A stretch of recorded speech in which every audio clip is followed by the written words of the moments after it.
Happy Wednesday, everyone. It's Lisa back for another 70s retrospect video. Last week I covered 1970, and this year I am covering 1971. And 1971 fashions were I loved them. I wish I could have grown up during the 70s, but I was only a wee tot of 3 years old. And these tank tops were in.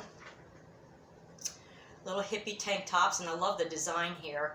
And paisley bell bottoms, which is what I have on. I don't know if you can see, but they're long. They're just the right length to wear platforms with. And I've always been a bell bottoms and platforms type of gal. I love the 70s fashions, and as I said, I wish I could have grown up maybe being a teenager during the 70s, because then I would get to wear all these neat clothes. And now I'm 52 and it's really not that cool to wear right now. But anyway, as far as the fashions go, those were the fashions. And another thing that was in the early 70s was 8-tracks. And I know the millennials might not know what I'm talking about. They'll see it and they'll probably think, does it go in the CD disc player? But anyway, I'll never forget the first time I was 3 years old and my parents had a gray 1970 Bonneville station wagon. And station wagons were just the rage back then. And they had an instructional 8-track you put in. They tell you how it's playing, and you are now hearing this on the left front of the stereo, and then the right front, and then back and forth, and so on and so on. And I'm just listening, I'm going, wow. And another thing too, I loved my endless trips to Michigan, to Detroit, Michigan, where my parents are from. I mean, we had made endless trips there. And I know my mom wasn't happy living in Florida. I really can't blame her. But anyway, they went there, and I remember the trips. Oh my God. Remember being the station wagon, and nobody wore their seatbelts back then. Kids, I was always going in the back seat when the car was running, and I'd sit all the way in the back, and my parents would be playing 8-tracks of my favorite artists back then were Carole King, Al Green, and the Carpenters. Oh God. Anyway, and we would have lots of trips there, and they would be so much fun. And speaking of music, Al Green recorded his breakthrough album, Let's Stay Together, and the song I never get sick of hearing. It is one of the best. I mean, it is just so sultry, and it's a very sexy song. Anyway, this was released in 1972, and the title track, Let's Stay Together, went #1 on my dad's birthday in 1972, February 12th. And that was one of my favorites. I begged my dad, play Al Green, play Al Green. But my musical tastes run everywhere. I'm very eclectic with my musical taste. One of my favorite albums back then, too, was Jimi Hendrix's The Cry of Love. He was in the midst of recording this when, in the middle of recording, he died on September 18th, 1970 of an overdose. I think he had barbiturates and all kinds of drugs in his system. And it was very unfortunate because he was, of course, one of the best guitar players ever. And I've got this, actually, it's got most of The Cry of Love. It's called First Rays of the Rising Sun. And it has the whole album, plus it has Isabella, Room Full of Mirrors, Dolly Dagger, Beginnings, Stepping Stone, Earth Blues, and Belly Button. Oh no, that Belly Button Window is part of that album. I'm sorry, but it is fantastic. Oh, New Rising Sun on all the. You just have to check it out. If you want the whole album plus a few other good, phenomenal songs by him, check this one out. First Rays of the Rising Sun. And speaking of others dying very young, and it was during the same year, it was shortly after Hendrix died, was of course Janis Joplin on October 4th, 1970.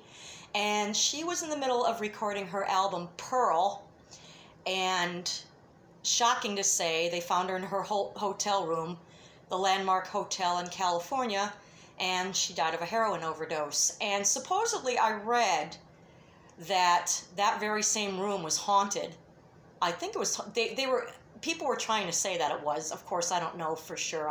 I'm usually skeptical on these things. And I'm interested a lot of times in the paranormal, but my thing is, I'll know it when I experience it, and I haven't really experienced it yet. So anyway, that was one of the Pearl and Cry of Love, I think, were the best albums of their career, and it's sad to say that was their last. And of course, posthumously, it became the Cry of Love album only reached number 3, and Pearl, of course, reached number 1 for a number of weeks. It was on the charts.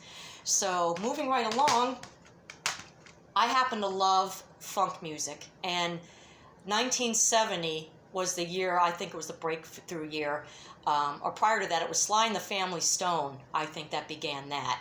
And one of my other favorite funk bands, Parliament / Funkadelic, were both spearheaded by George Clinton, but they're like the same but only different. I tend to have liked Funkadelic better with the guitar, and it's just phenomenal, almost like heavy metal. The guitar player, Eddie Hazel, was a very underrated guitar player, and he did fantastic with Funkadelic, and unfortunately he passed away. I think he was only in his 50s. I can't remember what he died from, but it was a shock too, I'm sure, to everybody. And as far as funk goes, Sly and the Family Stone released There's a Riot Going On, and this is another one. This, I think, was in the midst of his heavy heroin addiction, because even though it went to number 1 on the charts due to the song Family Affair, I think it was kind of an up and down roller coaster, and I think the heroin use was evident on that album, but it's still like immortal. I mean, it's one of those albums that you just have to check out, just due to that whole thing. A lot of times that's what makes an album better sometimes, if everything's eccentric, and there's just a lot of eccentricities here. And what's a real joke, and I don't know what Sly was trying to tell us, but the song There's a Riot Going On wasn't even a song. It was 0 minutes, 0 seconds. And I don't know what message he was trying to get across. But anyway, the song Family Affair, of course, was 1971, number 1 on December 4th. And that's one of my all-time favorites, as well as Let's Stay Together. I can listen to those two forever. And another thing with obscure bands, I forgot to cover from 1970. I always look on YouTube for a lot of early psychedelic rock and funk bands from that time. And I happened to stumble across this group called Sabatis. And the album is called Warning in the Sky. And it's phenomenal, like heavy rock, not so much heavy metal, but heavy rock. And all the songs are really good on it. And check out Savage Grace. Check out Savage Grace's rendition of All Along the Watchtower. It is out of this world, at the end especially. You have a constant guitar riff going over and over again, and the lead singer just has this long drawn-out scream that ends it. And it makes you go, whew. I actually first heard this on a clip from 1971 of a radio station where the DJ played it, and that was his exact reaction. And one thing I noticed about radio stations in the 70s, I think everybody was high. They were like, yeah, that was by Savage Grace, and it's a shame they broke up because of, well, I really can't remember it. I mean, it's so different than today. And the commercials were all very, I mean, the cigarette commercials, the car commercials, everything was just, the acting was like, you can drive an AMC today. And all the women were like, oh, yes, that's wonderful. Anyway, also, as far as music goes, moving right along, and speaking of obscure groups, I had to check this one out. It's a British kind of jazz rock group that only cut one album called Fuzzy Duck. The title's laughable. I know the picture's laughable, but it is, if you want obscure jazz rock, definitely check this one out, Fuzzy Duck. And it's got a lot of good songs on there. There's the song title list, and one of my favorites too. And it's again Fuzzy Duck. And Another one of those prog metal bands that I liked during the 1970s was Uriah Heep. They put out 2 good albums before that. This one, I think, is one of their best. That was their third. It always seems like when groups release third albums, it's where they hit their stride and they find their voice. And this one's called Look at Yourself. The title track is phenomenal. The build-up, there's the percussion, and then it just picks up the tempo over and over again, and it just transcends and then ends. And then July Morning is a 10-minute, it's 10-minute long phenomenal song with keyboards by Manfred Mann. And I'm not sure a lot of you know who Manfred Mann is, but he had a song back then called Do Wah Diddy. And in 1976, he had the Manfred Mann's Earth Band and released the mind-blowing remake of Bruce Springsteen's Blinded by the Light. And I'm sorry if you're Bruce Springsteen fans out there, I'm sorry. I've never been a fan, never seen the appeal, but they did a complete reworking of that song. I mean, it's like they're 2 different songs. If you listen to his and listen to Manfred Mann's, believe me, it's like day and night. And another song that's kind of spooky is called Shadows of Grief. That you have to check out. It's very dark, and it's entrancing. It's kind of spooky, got a spooky vibe. But anyway, that's another band that I really, really enjoyed. And I always like obscure bands, and today's music just sucks. I mean, no talent. I mean, nothing. And talent doesn't, you can't have talent anymore. You just have to sign the deal, and maybe, I don't know, some people say out there that they sign their names in blood and they have to do rituals. I don't know how much of this is true, but in a lot of ways I can believe it, because, I mean, there's people out there with actual talent that can't get anywhere, and if this is true, they don't want to have any part of those rituals or part of those deals, which I can't blame them. So that's where music is now. Another good obscure group that I just found was called Weed. Yes, you heard it, Weed. And it was a krautrock band that I found, and that's another band that I've come to like. All the obscure things I'm always recording. I'm like a kid in a candy store here. I find them on YouTube, I cut them and download them, and it comes onto my computer, and then I burn them on discs. So I've got, an immense amount of discs. I am a huge, huge music fan. Anyway, and also Led Zeppelin 4 was released, and of course it had the overplayed Stairway to Heaven. Of course, that was everybody's favorite, but it's very overplayed. Anyway, and also Carole King's Tapestry album I didn't cover yet, I'm surprised. But that was Album of the Year in 1971, and it was, of course, it was very heavily played. My parents played that to death, and she was one of my favorite singers back then. Tapestry is phenomenal, and it's polished, but as I covered in my last 1970 video, I think I prefer a debut album called Writer, with the really trippy album cover that I covered. It's kind of muddy, the production's muddy, but she was trying to find her solo path there, so the CD's kind of a mixed bag, and it's not very polished, which sometimes that adds to the appeal of that. When music's not really polished, it's raw. And that, of course, was a huge album in 1971. Here's the album cover. I can't find the actual CD, but I made a copy of this without the title.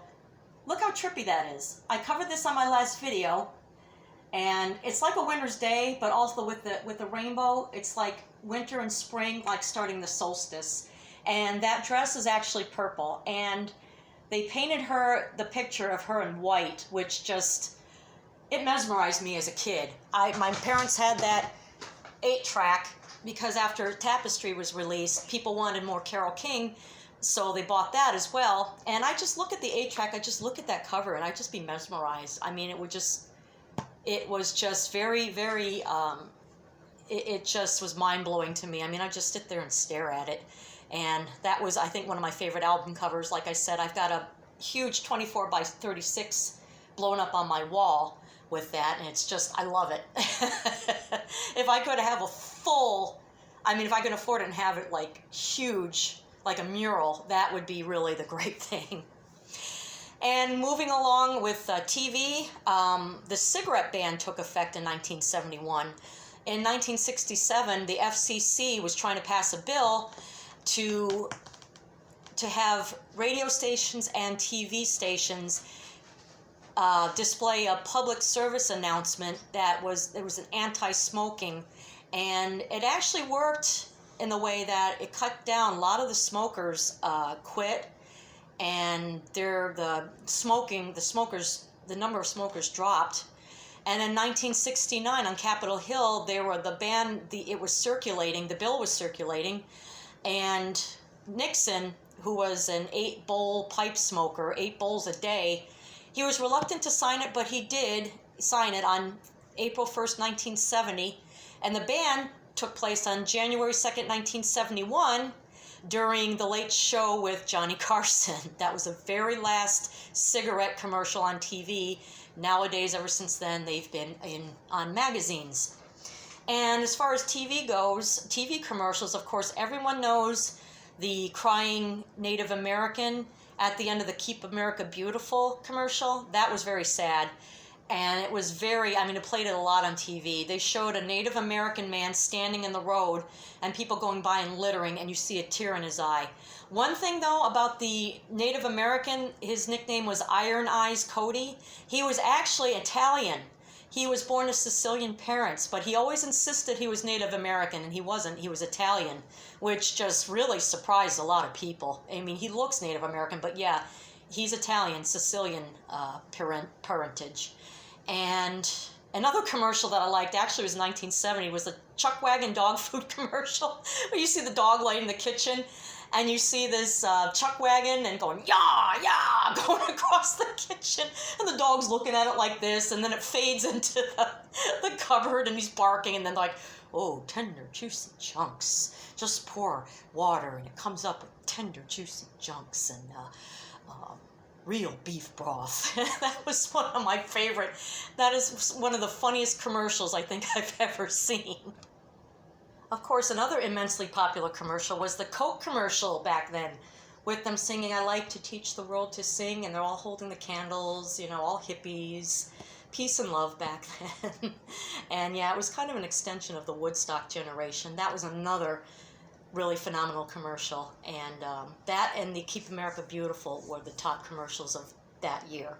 And another thing in the news, there was also, not only the cigarette ban, there was also a lot of recalling of tuna from the shelves of supermarkets due to the mercury poisoning, which was due to the aircrafts and ships overturning a lot of the oil and all that crap. And I mean, it was terrible, and it was killing all the fish, and all the tuna had to be recalled.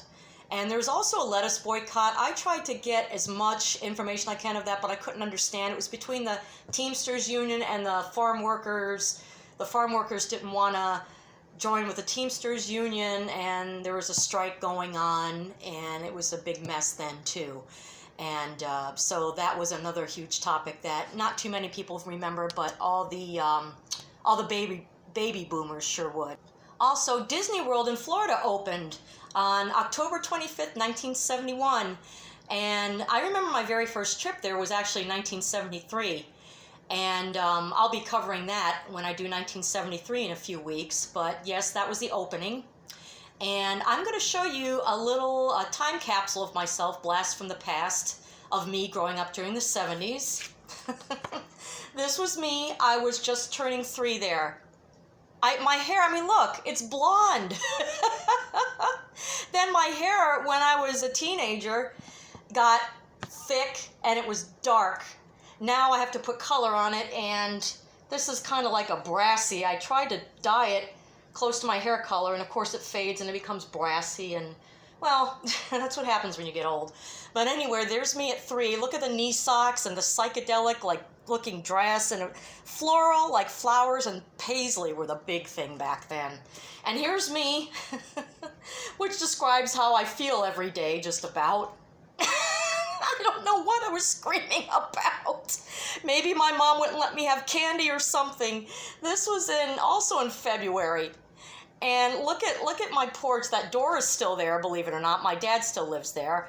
Of course, that color's still not there. It was red for a while. Now he did faux wood on it. So that's me, how I feel just about every day sometimes.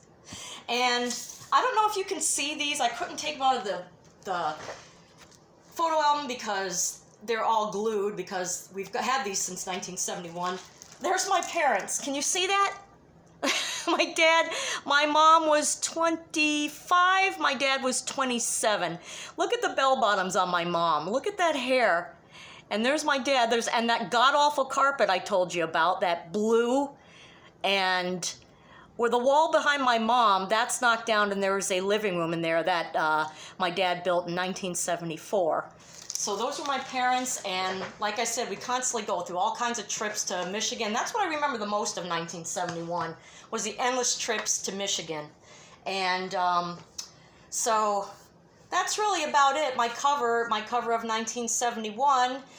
If you'd like to share your memories, if you're my age or maybe a little younger, please do. And another thing, if you have any questions, comments, or even criticisms, believe me, I think there's a lot to criticize about. Like I said, I'm kind of an amateur at these videos, but I do it for fun, and I hopefully can get some of you that are subscribed to my channel to show your friends, show anybody you know, and have them subscribe, as I'll have more videos, and a lot of the topics that will come up that I would think about, I can have these impromptu videos as well. But stay tuned for me next week when I cover 1972. In the meantime, peace out.